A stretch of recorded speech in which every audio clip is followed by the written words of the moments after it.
অপরা একাদশী মাহাত্ম্য ২৯ বৈশাখ ১৩ এপ্রিল বুধবার পালিত হবে পবিত্র অপরা একাদশী। এই একাদশী অত্যন্ত মহাপুণ্যদায়িনী ও সর্বপাপ নাশকারী বলে শাস্ত্রে বর্ণিত হয়েছে। পারণের সময় বৃহস্পতিবার সকাল ৭টা ৪৫ মধ্যে। তাই ভক্তবৃন্দ নিয়ম মেনে উপবাস ও পারণ সম্পন্ন করুন।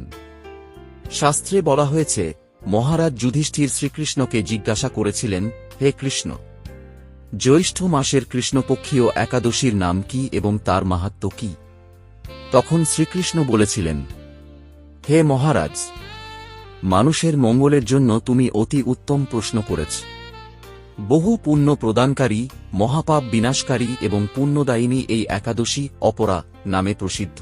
এই ব্রত পালনের ফলে ব্রহ্মহত্যা, গোহত্যা, ভ্রূণহত্যা, পরনিন্দা, পরস্ত্রীগমন, মিথ্যাভাষণ প্রভৃতি গুরুতর পাপও নষ্ট হয়ে যায়।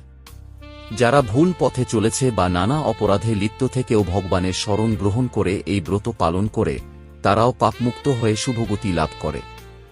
শাস্ত্রে আরও বলা হয়েছে, মকর রাশিতে সূর্য অবস্থানকালে প্রযাগ স্নান, শিবরাত্রিতে কাশীতে উপবাস, গজাধামে পিণ্ডদান, কেদারনাথ দর্শন, বদরিকাশ্রম যাত্রা এবং সূর্যগ্রহণে কুরুক্ষেত্র স্নানের যে ফল লাভ হয়, অপরা একাদশী পালন করলেও অনায়াসে সেই ফল প্রাপ্ত হয়।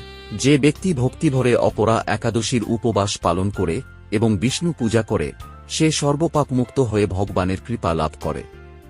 এই ব্রতকথা পাঠ ও শ্রবণ করলেও সহস্র প্রদানের ফল লাভ হয়।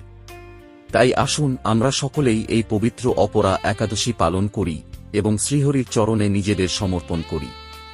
হরে কৃষ্ণ কৃষ্ণ কৃষ্ণ হরে হরে, হরে রাম রাম রাম হরে হরে।